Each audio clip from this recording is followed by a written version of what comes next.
All right. So in lecture 6 of strength of material 1, we want to look at volumetric strain. In lecture 6 of strength of material 1, we want to look at volumetric strain. Good. Our lecture outline. Our lecture outline is composed of 1, the introduction, the longitudinal strain, lateral strain, the Poisson ratio. We are going to also look at proof of volumetric strain and also some work examples as well. All right. Let's look at the Poisson ratio. That is introduction to volumetric strain. Good. Under the introduction, we are saying that when a body is subjected to an axial tensile load, there is an increase in the length of the body. Okay, this is an example of an axial tensile load. Okay, yes. So if the body is acting upon by an axial load, a tensile axial load, you realize that this kind of body is going to increase in the length. Okay, and this, if this is the initial length of the body, you realize that after the tension, the body is going to increase in length. Okay, and the change in length is what we are calling the deformation. Okay, let's proceed. But at the same time, there is a decrease in other dimensions of the body at right angle to the line of action. Okay, so you see that as the length of this body over here is increasing, the other face, if initially it was like this, you realize that because this one has been extended, now this side is going to shrink. Okay, so as the length is increasing, the other part is also what? Decreasing, and that is what is happening and vice versa. Exactly. That is what is happening and vice versa. Okay, good. But at the same time, there is a decrease in other dimension of the body at right angle to the line of action of the applied force. Okay, thus the body is having axial deformation and also lateral deformation. Into bracket, we can say that is deformation at right angle to the line of action of the applied load. Good. We are still looking at longitudinal strain. Okay, and the longitudinal strain is just the strain we have been talking about all this. So we say that what strain is equal to what? The change in length. Okay, yes, all over what? The original length. And this change in length we have been talking about over the original length. Actually, that strain was the what? Longitudinal strain. Okay, so if I put over here, this is the longitudinal strain. I can just denote it as LG. For you to say it is the longitudinal strain. Okay. So we are looking at longitudinal strain. That is when a body is subjected to an axial tensile or compressive load. There is an axial deformation in the length of the body. Good. The ratio of axial deformation to the original length of the body is known as the longitudinal strain. This is what I've just explained over here. So I put asterisk over here. Good. The longitudinal strain is also defined as the deformation of the body per unit length. You see, per unit length in the direction of the applied load. So if you don't want this explanation, you can use this one. So mathematically, we can say that longitudinal strain can be expressed as change in length over original length, and that is our equation 1 we have seen over here, where our L, okay, where our L, that is where our L is equal to length of the body, P is equal to the load applied on the body, and then the delta L is the change in length in the direction of applied load. Change in length in the direction of applied load. So we already spoke about the longitudinal strain. Now we are looking at the what? Lateral strain. Okay. In short, let me say the lateral strain. Okay. We can choose to denote it this way. If the other one I was writing subscript LG, I can choose to write it LT. Okay. Yes. So I can say that we are assuming that our strain subscript what? LT is equal to what? Our lateral strain. Okay. And it can be expressed as the what? Change in what? Diameter over what? Original diameter or we can also classify it as what? The change in thickness. Okay, yes, all over what? Original thickness. I want good students to jot or write this somewhere, because in some few time we'll be using this formula, so we'll be playing with them extensively. Good students should be able to have a pen, a paper, a calculator beside them, so that once the lecturer make reference to some important point, they can be able to write them down. In the future, those points they wrote down are actually going to become their literature review. When you're also writing books one day, you can put in those information to validate your research. Good. So we are saying that the lateral strain, okay, and that is the strain at right angle to the direction of applied load, is known as the lateral strain. The strain at right angle to the direction of applied load is known as the lateral strain. Okay. Yes, and that is let a rectangular bar of length L, breadth, and depth is subjected to an axial tensile load P as shown below. The length of the bar will increase while the breadth and depth will decrease. Okay. So that is it. And this is, let me say, this is the face of the bar. Okay. So you realize that initially the deep line is showing the initial dimension, okay, of the bar before the load was applied. You see, and this is the load I'm talking about. This load is in tension. Okay. So when the load was applied, you realize that at the end of the day, it shrank. Okay. When the length was increasing, this part, the breadth was what? Decreasing.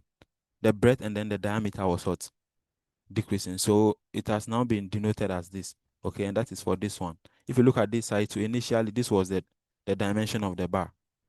Okay, but after the applied load, you saw what happened. After they applied, let me use a different color pen to denote that. After the applied load, it became the pink one. You see.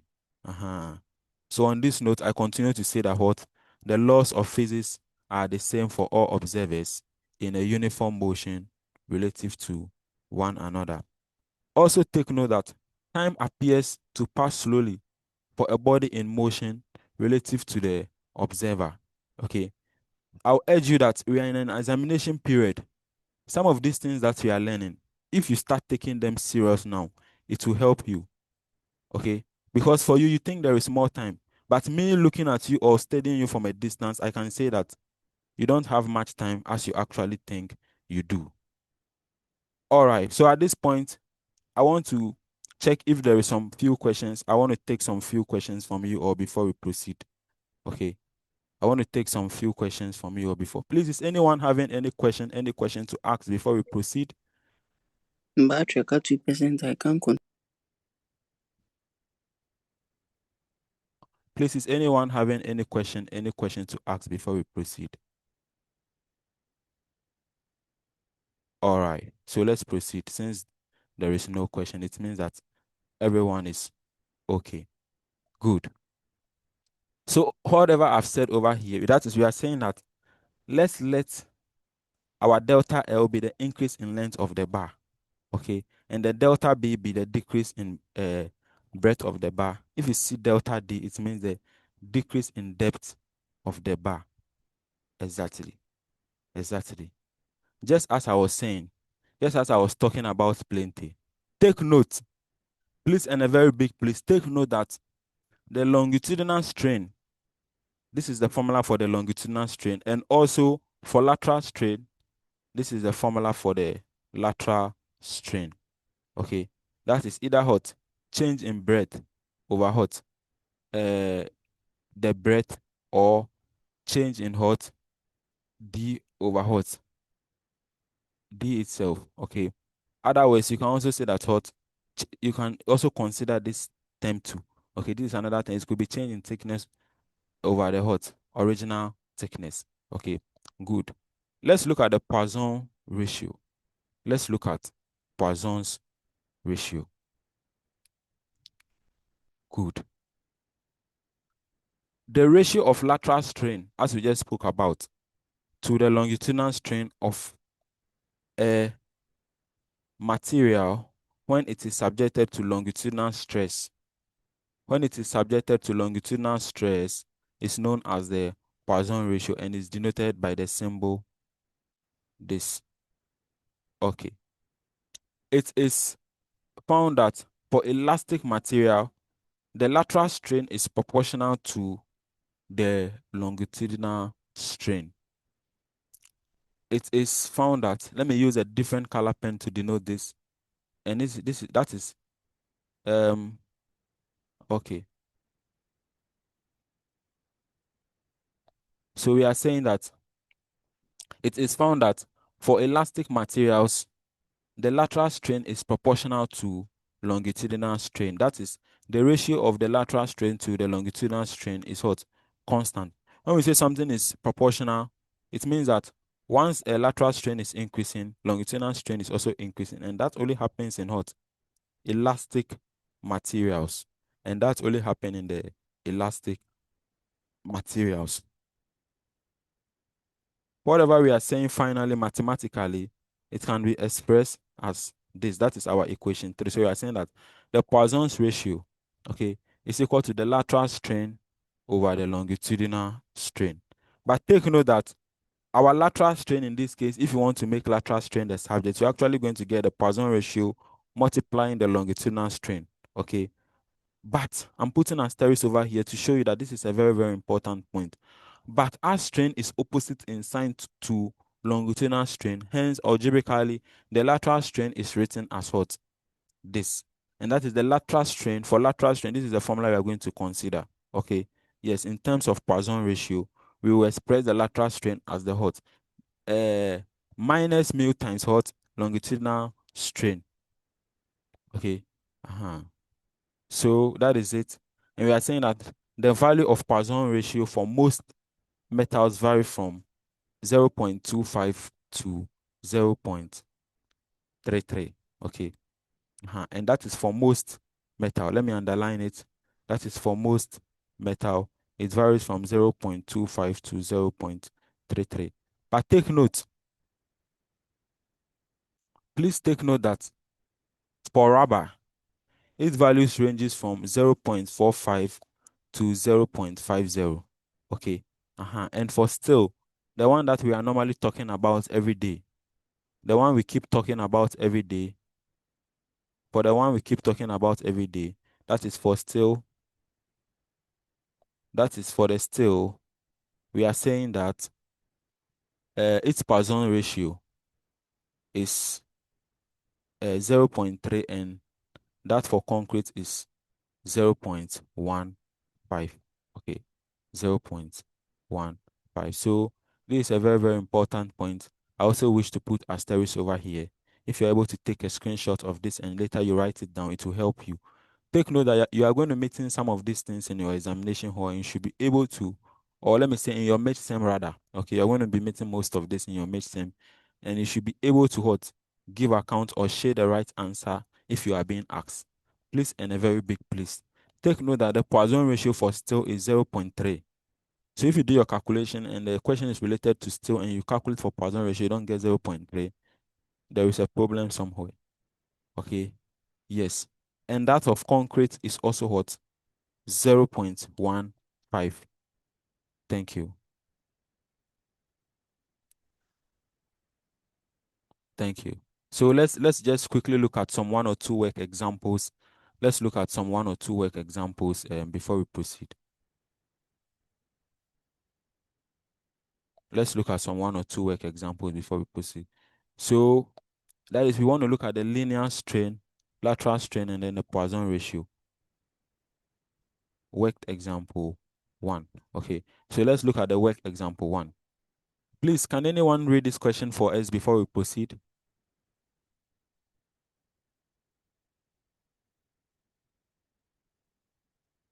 So if you want to read, you can just raise up your hand. I'll ask you to unmute and then you can just read. Okay. Anyone, please, anyone to read a question for us before we proceed. All right. So let's proceed. And that is, a bar of 25 mm diameter is tested in tension it is observed that when a load of 60 kilonewton is applied, the extension measured over a gauge length of 200 millimeter is 0.12 millimeters, and contraction in diameter is 0.0045 millimeters. Find the A, longitudinal strain; B, lateral strain; C, the Poisson's ratio. The Poisson's ratio. Good. So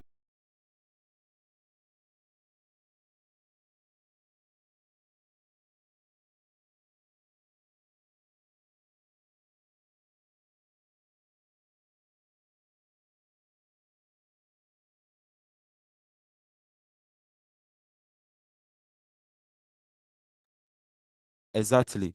So as we were saying, we said that we should always try and write down our given. Okay. Yes. So that at least we will get some marks. Okay. But if you don't pull down your given, you can really, really lose marks. Okay. So let's quickly pull down our given. So this is it. We are going to put our given over here.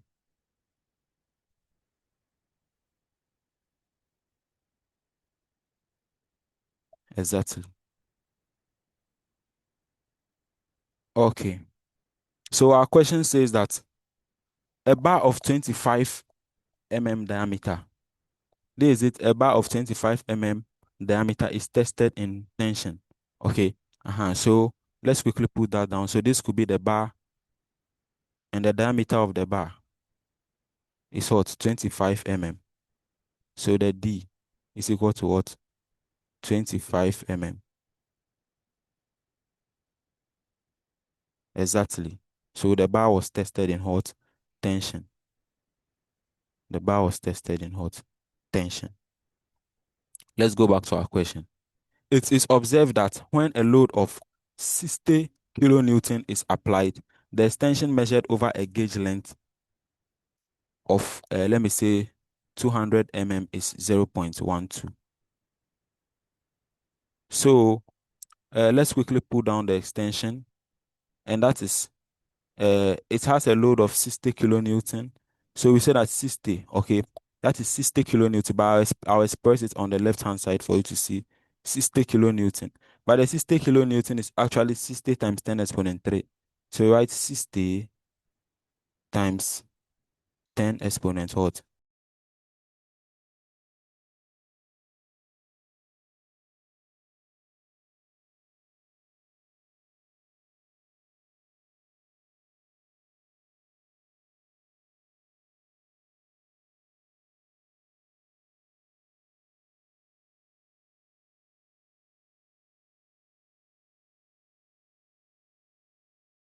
Hello, please, can you all see my screen? Hello, please, Hi. can you all hear me now? Yes. Okay, so let's Yes, proceed. sir. Let's proceed. So Yes, sir. thank you. The load is 60 kilonewton. Okay. So we are going to put it down. Always try, at least if you're able to put down a diagram, it helps you. Yes. So that is it. And they said that this is tested in tension. The gauge length. The gauge length is the same as the original length. Okay. So the gauge length was 200. Okay. 200 That is the 200 And that is the gauge length. It is actually the original length of the material. This is just a calibration. Don't get confused. And at the end of the day, our change in length is equal to 0.12 So this is 0.12 Okay. And that is the change in length. That is the change in length. Also, also, um, let's proceed. And contraction in diameter is 0.0045 0.0045 millimeters. Okay, so let's put that also down. And the contraction in diameter, it means that the change in diameter. Okay, so the change in diameter is equal to 0.0045 millimeters. Now we are being asked to calculate for A. the longitudinal strain, B, lateral strain, C is our Poisson's ratio. Okay, so this is very, very, very well represented. And then we can now say that, let's pull down the parameters we don't know. So the A, they say we should calculate for the longitudinal strain. Okay, so let me just write LG. If I write LG, I hope you understand. LG means the longitudinal strain. Okay, better still, I can still write it if you wish. So this is my longitudinal strain. This is the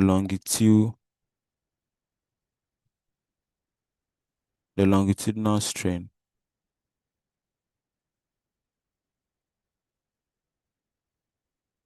And that is we don't know, so we put question mark over there. Okay, or I can just denote it as this so that when you meet it somewhere, you don't get confused. And that is we don't know. Okay.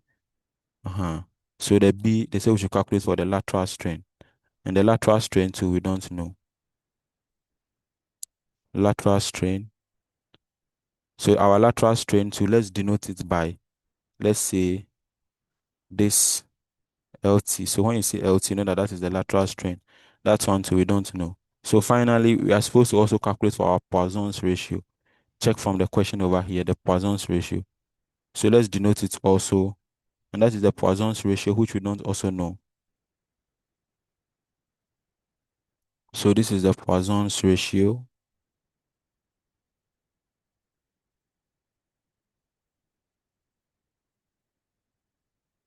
So this is the symbol for the Poisson's ratio. And let's say we don't know, so we put question mark over here. So we can just continue from our solution. Okay, we can just move to our solution and proceed. So this is going to be our solution.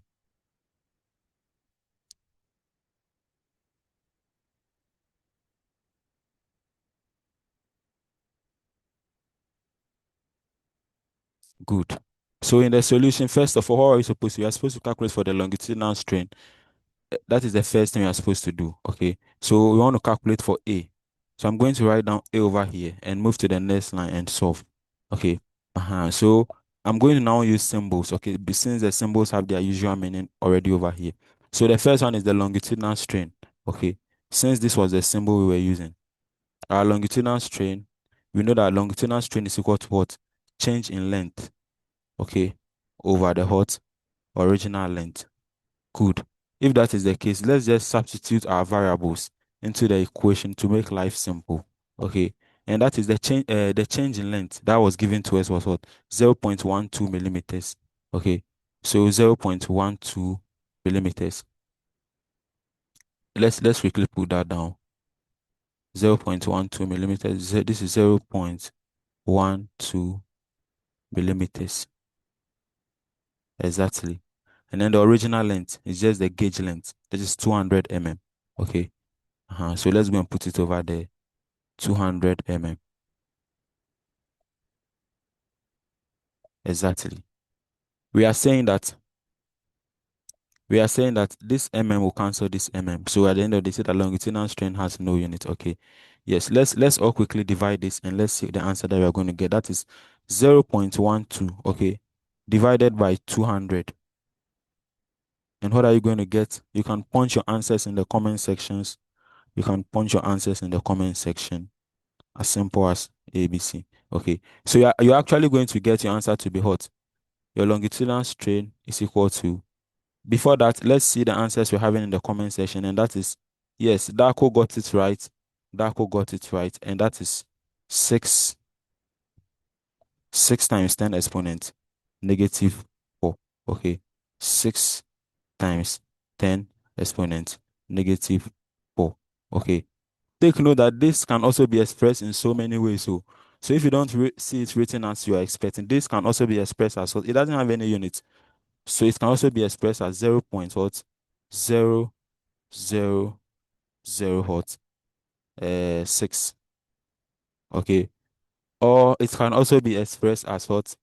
0.6. Okay. 0.6 times 10 exponent negative 3.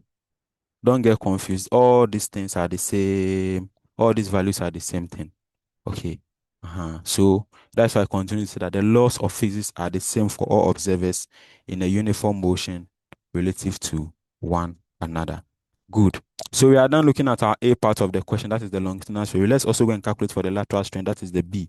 So with the calculation of our lateral strain, for the calculation of our lateral strain, we are going to continue from B. This is the B part of the question. So this is our B part of the question we want to solve. So our lateral strain, what is the formula for the lateral strain? We said that our lateral strain, or we denote it as the LT. Okay. So our lateral strain is equal to what? Either what? Change in what? Breadth over the original breadth, or the change in what? Diameter. Okay. Over the original diameter. Or what? The change in thickness over the original thickness. I think this is what we learned. Okay. But in this case, which values do we have? Yes, the values we are having over here actively is the we have diameter and also the what? Change in diameter. So that is the one that we are going to be using. Okay. So it means that this one has qualified to be used. Okay. So this is the one we are going to be adopting in solving our problem. So finally, we are adopting what? Our lateral strain to be what? Change in diameter over original diameter, since those are the values we have actively available. Okay, good. So from here, what are you going to say? Or what conclusion can we make? It's just a matter of substitution, and you realize that life is going to become much more easier. That is our lateral strain. Okay, our lateral strain is now going to be equal to what is the value we had for our change in diameter? It was 0.0045, right? So let's put it over there, 0.0045. Okay, and it was also in millimeters. Yes, so this is millimeters. And the diameter itself, this is 25. You see, the diameter was 25 mm. So let's all go and put it there, 25 mm. So I write over here 25 mm. Okay, good. As simple as that. So everyone quickly pick your calculator. Let's all point this together and see how best we can become history. That is 0.0045. Okay, all over 25. And what is the answer we are all going to be getting? Let me quickly check the comment section. So let's see. Yes, some people got it right. Some people got it right. Some people got it right. Reverend Father got it right. And also, Martha got it right. As simple as that. As simple as that. So that is the right answer. And the answer we are all supposed to be getting is 1.8 times 10 exponent negative 4. Okay. So finally, we can say that our lateral strain is equal to 1.8. It has no unit. Okay. 1.8 times 10 exponent negative 4. 10 exponent negative 4. 10 exponent negative 4. Okay. Take note that if you don't like your answer to be represented this way, you can also still choose it to represent it any form once it is correct. Okay. But let's just maintain this one. Okay. To make life much more easier. So for the lateral strain, this is what we had. Okay. But finally, what is the last thing we're supposed to look for? We are supposed to now go and calculate for our Poisson ratio. We know that the Poisson ratio is equal to the lateral strain over the longitudinal strain. Okay. So finally, it's just a matter of substitution, and you realize that we can be able to calculate for our Poisson's ratio. Okay. What is the material made of? Okay. We will come back to that later after we are able to get an answer. So let's now come and calculate for our C. That is the Poisson ratio. So this is the C. Okay. So the C, we are now calculating for the Poisson's ratio. Let me quickly write it to enhance visibility. That is the Poisson's ratio. Poisson's ratio.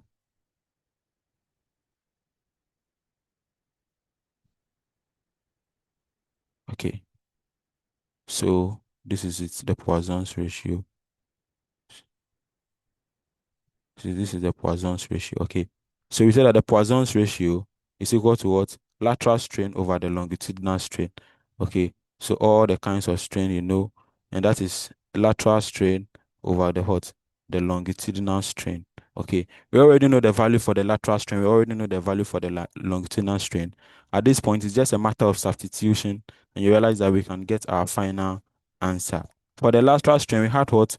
1.8 times 10 exponent negative 4. 1.8 times 10 exponent negative 4. Okay. But for the longitudinal strain, how did we get? We had 6 times 10 exponent negative 4